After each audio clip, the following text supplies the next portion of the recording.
और आज हम बात करेंगे, मेरी स्क्रीन शेयर हो रही है सर? हो रही है, अभी तो स्टार्ट हो नहीं हो चुकी रही। है, स्टार्ट हो चुकी है, हो रही है स्टार्ट लोडिंग।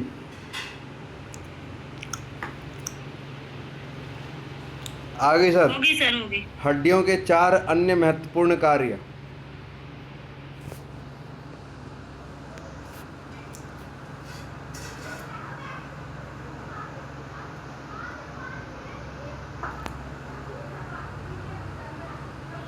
तो सभी से रिक्वेस्ट है कि सभी अपना कैमरा ऑन करके रखें और बीच बीच में मुझे चैट बॉक्स में रिप्लाई देते रहें, जो मैं बीच में आपसे क्वेश्चन करता रहूँगा। तो गुड मॉर्निंग अगेन, मेरा नाम है Akash Tyagi. By profession spine orthopaedic surgery assistant from Faridabad government hospital. और आज हम बात करेंगे हड्डियों के बारे में, और हड्डियों में भी आज मैं देखिए इंडियन लोगों की हड्डियों के बारे में बात करेंगे, क्योंकि हम इंडिया में रहते हैं। तो शुरुआत करने से पहले आप सभी से रिक्वेस्ट है कि आपको मैं एक क्वेश्चन करूंगा और आप मुझे उसका ईमानदारी से चैट बॉक्स में जवाब देंगे कि क्या आप जानते हैं हमारे शरीर का सबसे मजबूत हिस्सा कौन सा है? जल्दी से चैट बॉक्स का यूज करके मुझे बताइए, और जल्दी से चैट बॉक्स में मुझे आप अपना रिप्लाई देते रहे कि आप क्या बता सकते हैं कि आपके शरीर का सबसे मजबूत हिस्सा कौन सा है। अब बहुत बढ़िया, बहुत ज्यादा रिप्लाई आ रहे हैं।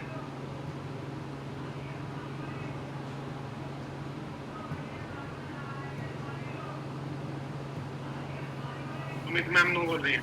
चलिए बता देते हैं कि आज जानते हैं कि हड्डियों की बुनियादी सच्चाई, और ये जो आपको क्वेश्चन किया है इसका जवाब मैं भी आपको आगे दूंगा।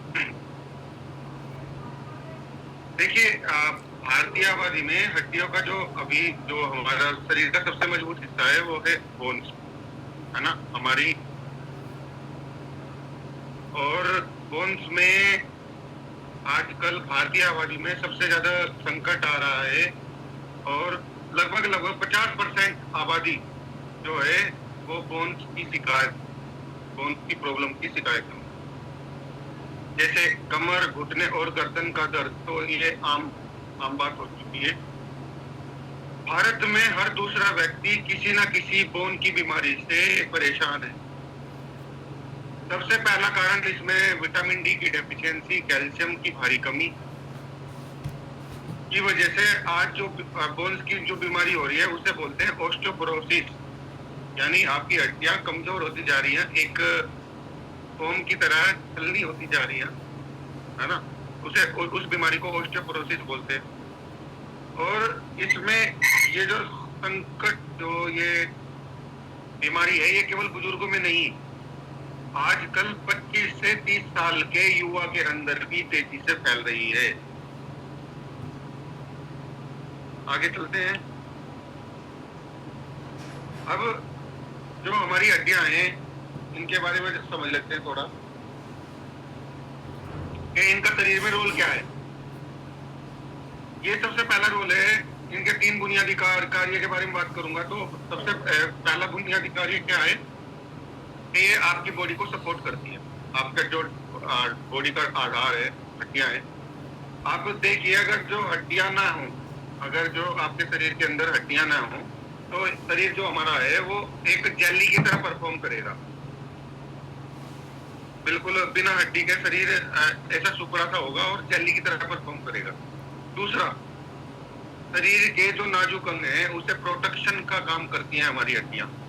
जैसे आप लंग्स को प्रोटेक्ट करने के लिए, हार्ट को प्रोटेक्ट करने के लिए हमारी पसलियां हैं, है ना। ब्रेन को प्रोटेक्ट करने के लिए खोपड़ी, है ना, स्कल। उसके बाद रीढ़ की जो स्पाइनल कॉर्ड है, जो पूरे शरीर के आपके हाथ को, पैर को मूवमेंट करने के जो सिग्नल ब्रेन तक पहुंचाती है, उसे बोलते हैं स्पाइनल कॉर्ड। जो स्पाइनल कॉर्ड को प्रोटेक्ट करने के लिए हमारी रीढ़ की हड्डी स्पाइन के अंदर से वो कॉर्ड जाती है, ठीक है। तीसरा जो महत्वपूर्ण कार्य है वो है मूवमेंट का। आप चलते फिरते हैं, हड्डी अगर ना हो तो चलना फिरना दुश्वार हो जाएगा, है ना। जॉइंट्स जो हड्डियों को चलाने में आपकी मदद करता है। आगे आगे बात करते हैं, इसके जो 4 महत्वपूर्ण कार्य हैं वो भी और उसके बारे में जानते हैं। सबसे पहला क्या है कि आपके जो बोन मैरो है, हड्डियों के अंदर ना बोन मैरो पाया जाता है, जो आपकी रेड ब्लड सेल्स, जिससे मैंने पिछली उसमें ट्रेनिंग में बताया था, रेड ब्लड सेल्स जिसका जो निर्माण करती है वो आपका बोन मैरो करता है, यानी आपकी हड्डियां करती है ना। और रेड ब्लड सेल की वजह से क्या बीमारी आती है? एनीमिया। आप रिलेट कर सकते हो, याद कर सकते हो कि जिसके अंदर रेड ब्लड सेल्स की कमी होनी शुरू हो जाएगी उसे एनीमिया की बीमारी होती है। पिछली ट्रेनिंग वो एनीमिया के ऊपर ही की थी, है ना। और WBC सफेद रक्त कोशिकाएं और प्लेटलेट जो आपके ब्लड में क्लॉट बनाने का काम करती हैं, प्लेटलेट, वो भी आपकी हड्डियां ही निर्माण करती हैं।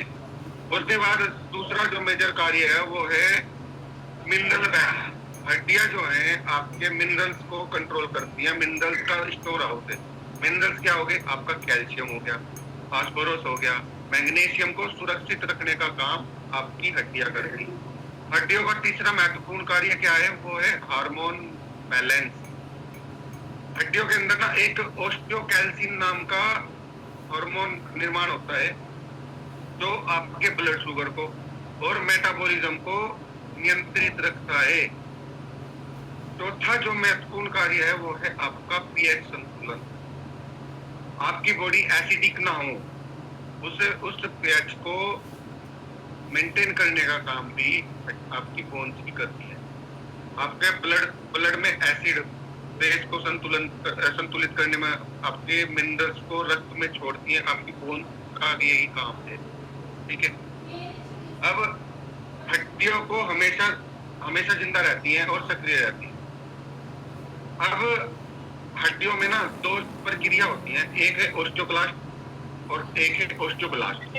ऑस्टियोब्लास्ट में क्या होगा कि आपकी जो हड्डियां हैं वो जो पुरानी हड्डियां होगी उसे वो टूट के, जो कमजोर हिस्से हो चुके होंगे वो टूट के नए हिस्से बनना शुरू हो जाएंगे और उन्हें पुराने हिस्से को रिपेयर करके नया हिस्सा बनाने का काम जो होता है वो ऑस्टियोक्लास्ट में होगा, है ना। ये प्रकृति का पुनः निर्माण चक्र का आधा हिस्सा है, ठीक है। दूसरा ऑस्टियोब्लास्ट यानी हड्डियां बनाना, अभी जैसे इसमें तोड़ना होगा, इसमें बनाना। अब इसमें जो पुरानी कोशिकाएं लगातार पुरानी जगह पर नई मजबूत हड्डियों का निर्माण होता है। इसे संपूर्ण वैज्ञानिक भाषा में बोले तो बोन रिमोल्डिंग प्रक्रिया कहा जाता है। यदि टूटने की जो ऑस्टियोक्लास्ट की प्रक्रिया ज्यादा हो, बॉडी के अंदर तेज हो जाए और ऑस्टियोब्लास्ट जो है वो जो बनाने की प्रक्रिया वो स्लो हो जाए, तो आपकी हड्डियां ऑस्टियोपोरोसिस की तरफ चली जाएंगी, यानी आपकी हड्डियां कमजोर होनी शुरू हो जाएंगी। अब भारतीय लोगों में बोन की प्रॉब्लम क्यों है? सबसे पहले जब हमने इस चीज को जानने की कोशिश की तो इसमें पता चला कि ऐसी भारतीय लोगों की जीवन शैली से जुड़े 10 गंभीर कारणों का विश्लेषण किया गया और उसके बारे में पता चला। देखिए, एक हड्डियों को सुरक्षित रखने का सबसे जरूरी मिनरल है वो है विटामिन डी। और विटामिन डी की महामारी बहुत ज्यादा, अगर मैं इस मीटिंग में भी सभी लोगों का विटामिन डी चेक कराऊं तो 2 से 4% लोग की विटामिन डी की पूर्ति होगी, वरना सभी के अंदर विटामिन डी की डेफिशिएंसी होगी। और ये शहरी इलाके में तो है 85%, ग्रामीण क्षेत्र के अंदर भी 70% हो चुका है विटामिन डी की कमी। और आइडियल बेसलाइन जो होती है इसमें 100% आपको विटामिन डी पूरा होना चाहिए। और विटामिन डी पूरा करने के लिए आपको, हमारा देश जो है वो 70 to 90% भारतीय विटामिन डी की कमी से पीड़ित है। और हमारे देश में सबसे ज्यादा धूप है, धूप की कमी, क्योंकि आजकल इंडोर एक्टिविटी हो चुकी है। इंडोर एक्टिविटी घर में रहेंगे ऑफिस में इंडोर, है ना। अब ऑफिस में जा रहे हैं तो भी गाड़ी से जा रहे हैं, तो धूप नहीं मिल पा रही, जिसकी वजह से हमारी बॉडी ने विटामिन डी का प्रोडक्शन कम कर दिया।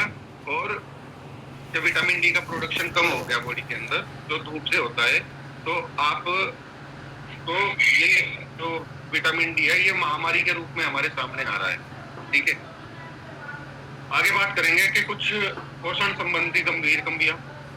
सबसे पहले जो कैल्शियम की कमी, जो हम खाना खाते थे भोजन में दूध दही की कमी बहुत ज्यादा होनी शुरू होगी, जिसकी जगह आप फास्ट फूड कोल्ड ड्रिंक न ले लिए, और इसका जो सेवन है वो बहुत ज्यादा बढ़ता जा रहा है।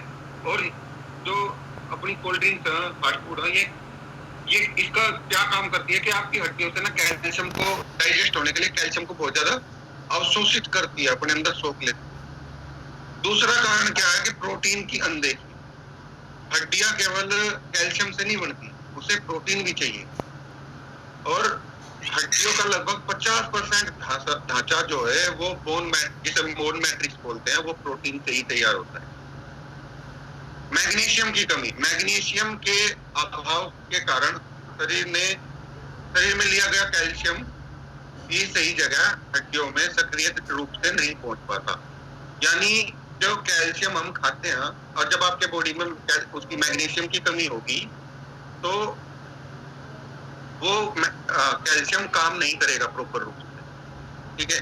विटामिन K2 की कमी, यानी जब विटामिन K2 और K7, बिना K2 और K7 के कैल्शियम हड्डियों में जमा होने के बजाय हड्डियां धमनियों में आर्टरीज में जमना शुरू हो जाता है, थक्का बनाना शुरू कर देता है, जिससे आपको हार्ट ब्लॉकेज, यानी आपकी आर्टरी के अंदर प्लाक बोलते हैं उसे, प्लाक बन जाएगा, हार्ट ब्लॉकेज या हार्ट अटैक आने के चांसेस बढ़ जाते हैं।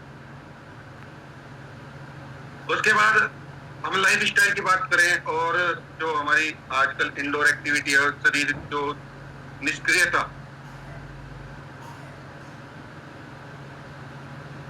उसकी बात करें तो सबसे पहला कारण क्या है? आरामदायक दिनचर्या। आरामदायक दिनचर्या जिसे बोलते हैं इंग्लिश में सेडेंटरी लाइफ स्टाइल। घंटों कुर्सियों पे बैठना, है ना, लैपटॉप देखना, लिफ्ट सीढ़ियों की बजाय लिफ्ट से बिल्डिंग पे जैसे ऊपर फ्लोर पे जाना होता है तो उस पे भी लिफ्ट का प्रयोग करते हैं। घर से अगर जो नुक्कड़ की शॉप पे भी जा रहे हैं, स्कूटी से जा रहे हैं, गाड़ी का उपयोग कर रहे हैं मार्केट जाने के लिए भी, है ना। तो इससे क्या होगा, हमारा जो लाइफ स्टाइल है वो सेडेंटरी हो चुका है और उसे हमें बदलने की जरूरत है। दूसरा कारण है मोटापा। बढ़ता हुआ वजन सीधे आपके घुटनों पे अटैक करता है, रीढ़ की हड्डी पे अटैक करता है ना, जिससे 4 गुना अधिक दबाव आपके जॉइंट्स के ऊपर पड़ना शुरू हो। तीसरा जो मेन कारण है वो है धूम्रपान, अल्कोहल। आप मुझे मीटिंग में लिख के बता सकते हैं चैट बॉक्स में कि कितने लोग यहाँ पे स्मोकिंग और अल्कोहल का कंजप्शन करते हैं। एक बार मुझे पता है कि चैट बॉक्स में एक भी बंदा जवाब नहीं देगा, अगर ईमानदार है तो वो जवाब दे सकते हैं, ठीक है। जब स्मोकिंग और अल्कोहल का वो करते हैं, वो सीधा बोन डेंसिटी पे को नष्ट करती है। और शराब पीने से विटामिन डी जो है आपका एक्टिवेशन है वो रुक जाएगा। किसी का अगर वो माइक ऑन है तो वो ऑफ कर ले अभी।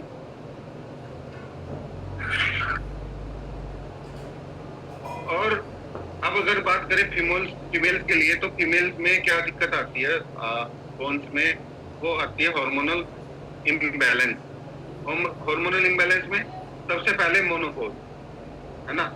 मोनोपोज के जो बाद की जो फीमेल होती है जिनकी उम्र 45 से 50-55 साल की होती है, उस टाइम पे बॉडी के अंदर एस्ट्रोजन हार्मोन का स्तर जो है वो तेजी से गिरता है। और जब एस्ट्रोजन हार्मोन का स्तर तेजी से गिरेगा तो उन जो हड्डियों का जो सुरक्षा कवच है ना वो टूटना काम कम करेगा, और बोन्स की जो प्रॉब्लम है फीमेल्स में उस टाइम पे बहुत तेजी से होती है। ऑस्टियोपोरोसिस हल्का सा गिरने पे उनकी हड्डियां टूट जाती है।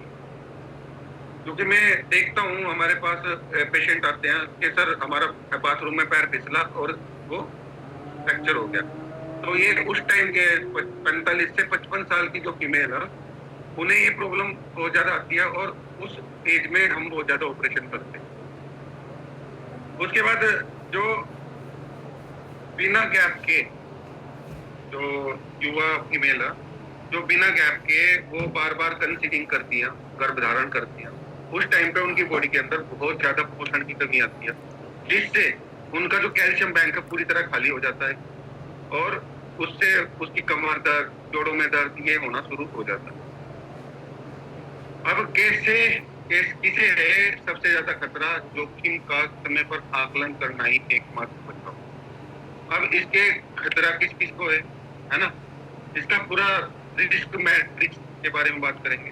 तो 35 से अधिक उम्र, जिसकी उम्र 35 साल से ऊपर होगी, उसमें कुछ मीडियम है, क्योंकि क्या है कि हमारा जो बॉडी है आज के टाइम पे 35 साल की उम्र के बाद कैल्शियम एब्जॉर्प्शन कम कर देता है, जिसकी वजह, और दूसरा खाने से जो कैल्शियम मिलता है वो भरपूर मात्रा से नहीं मिल पाता, जिसकी वजह से हमें कैल्शियम बाहर से लेना चाहिए। उम्र बढ़ने के साथ हड्डियां पुनः निर्माण की गति का धीमा होना, जो मैंने अभी आपको बताया। मोनोपोज, ये यहाँ पे बहुत ज्यादा हाई रहता है रिस्क मैट्रिक। इसमें एस्ट्रोजन हार्मोन में गिरावट आ जाती है और जिसके कारण बोन लॉस होना शुरू हो जाता है। सेडेंटरी लाइफस्टाइल, इसमें बहुत ही ज्यादा रिस्क है ना। लगातार बैठने से निष्क्रियता और धूप न मिलने से विटामिन डी की कमी, मोटापा और शुगर से पीड़ित, इनको भी हाई रहता है। जोड़ों में जो इनकी आंतरिक भार बिगड़ जाता है, इनका बोन मेटाबॉलिज्म बिगड़ जाता है ना। हड्डियों के जो न्यूट्रिशन टीम है उसके बारे में बात करेंगे। हड्डियों का मतलब केवल कैल्शियम नहीं है, पूरा टीम वर्क आवश्यक है। अब टीम वर्क में क्या है ना, इसके 3 स्कोर पिलर है। सबसे पहले कैल्शियम, जो बिल्डिंग ब्लॉक का काम करता है ना। इसके बिना हड्डियों में डेंसिटी नहीं आती और डेंसिटी का कल्पना भी करना असंभव है। विटामिन डी, जो कैल्शियम को आंतों द्वारा अवशोषित करने का काम करता है और इसके बिना कैल्शियम बेकार है। विटामिन K2 यानी पोटेशियम, यार रक्त में घूम रहे जो आपके ब्लड वेसल्स के अंदर कैल्शियम घूमता है, उसे सीधा उठाकर आपकी बोन के अंदर डिपॉजिट करता है, आपकी आर्टरी को सुरक्षित करता है। उसके बाद जो इसके सहयोगी पोषक तत्व है ना, वो फैक्टर्स के बारे में बात करते हैं। उसमें आ गया आपका मैग्नीशियम और जिंक, जो हड्डियों की सघनता को स्थायी बनाने में, क्रिस्टल ढांचे को मजबूत करने में आवश्यक मिनरल है।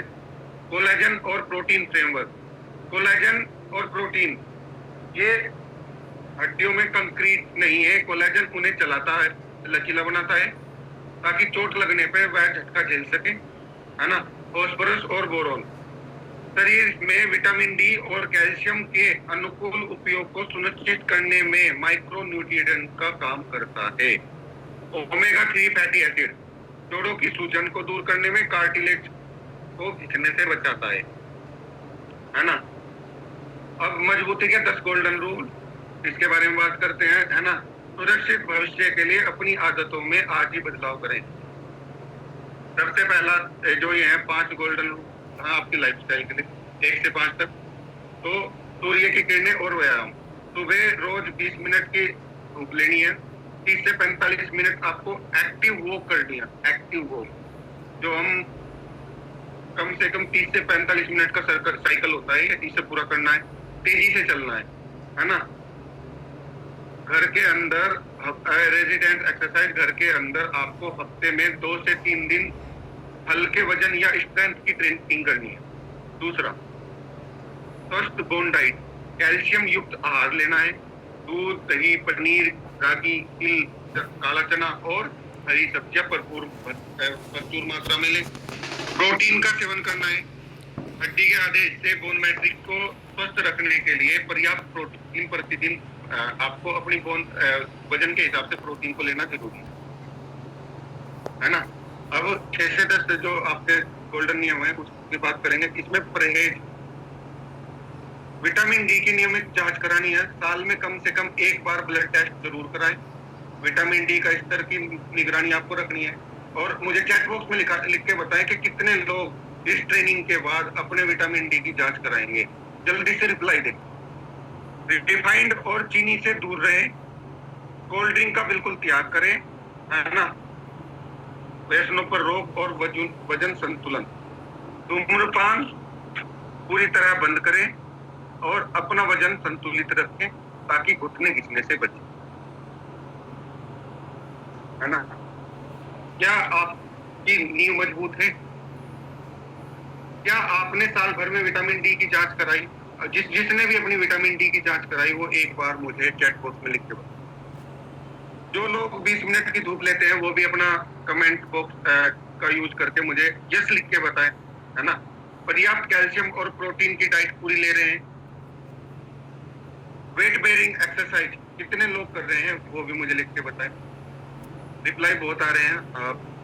और मैं एक दो का नाम लेना चाहूंगा। रेनू भाटिया मैम एक्सरसाइज करती हैं, है ना, उनकी विटामिन डी की जांच करा रही है। उषा मैडम भी एक्सरसाइज कर रही है, विटामिन डी की जांच कराती है, 20 मिनट की धूप भी ले रही है ना। सुजीत सर, ग्रेट ग्रेट, बहुत बढ़िया। सुमित मैम। तो दोस्तों ये सारी चीजें आपको करनी जरूरी है ना। हड्डियां हमारे जीवन की नींव नहीं है, नींव ही नहीं। अगर नींव मजबूत होगी तो पूरा शरीर स्वस्थ होगा, और शरीर स्वस्थ होगा तो आपकी जो जीवन शैली है वो भी स्वस्थ। ठीक है, थैंक यू सो मच। और वीडियो के कुछ मैं आपको